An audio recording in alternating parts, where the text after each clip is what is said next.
اعوذ بالله من الشیطان الرجیم بسم الله الرحمن الرحیم.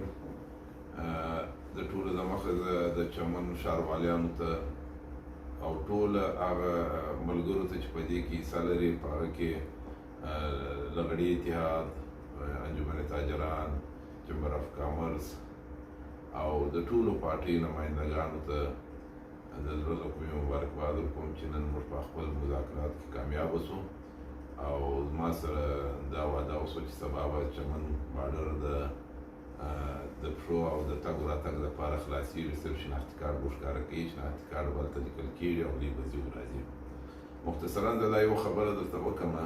چې تقریبا د یوې میاشتې چې کله دا پیښه وسوه، دا شهیدان وسول او کوم چې دا زخمیان وسول، نو زه ضیا لامبو صاحب چې کوم زموږ وزیر داخله دی، موږ چمن نه ورغلو او د چمن ټول کوم چې د دې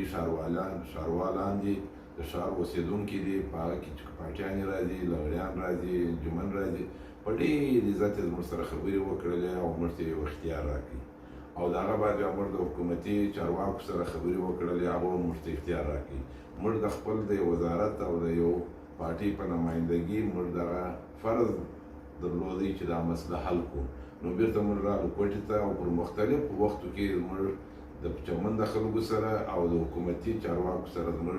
دا خبرې اترې روانې وې. نو بیا چې زه پرون اسلام آباد ته راتم، وړمه ورځ ګرده چې کوم د حزبونه وو د چمن سره تعلق درلودی او په هغه کې کوم چې زموږ مزدور کاره چې دوی لغړیان ورته وایي، د هغوی چې ټوله کوټې ته راغلي وو او دوی هم ماته اختیار راکړي او بیا د حکومت د خلکو سره خبرې وشوې او بیا زه پرون اسلام آباد ته راغلم د خپلو ملګرو سره او موږ نن چې کوم خبرې اترې وشوې او په هغه خبرو اترو کې دا ماته یقینداني راکړله چې سبا د چمن باډر خلاصېږي د ټولو خلکو دپاره او په ډېره منظمه طریقه به خلک ځي او راځي واپس او خپل یو شناخت به ښکاره کوي. نو په دې هکله زه دا ویډیو تاسو ته جاري کوم، د زړه د کومې مبارکي وایم او په آخري کې زه د خپل حکومت او د حکومت ټولو هغه کوم چې دلته وجود لري، هغه که داخله ده، هغه که خارجه ده، هغه که اداري دي، د هغه ټولو شکریه ادا کوم چې زموږ سره په دې کې مرسته وکړه او خاص کر د چمن د لغړیانو، د پاټیانو، د انجمن، د چمبر کامرس چې دوی پر ما اعتماد وکړي او ماته د اختیار راکړي او نن موږ په دې کې کامیابي حاصله کړو. امید لرم چې سبا به انشاءالله باډر خلاص شي او دا یو خاص د چمن د ټولو خلکو څخه کوم چې څوک د باډر سره تعلق لري چې ډېر پر امن طریقه خپل تګ راتګ جاري وساتي او ډېر په یو منظمه او په ډېر پر امن طریقه خپل کوم شناخت ښکاره کړي او ځي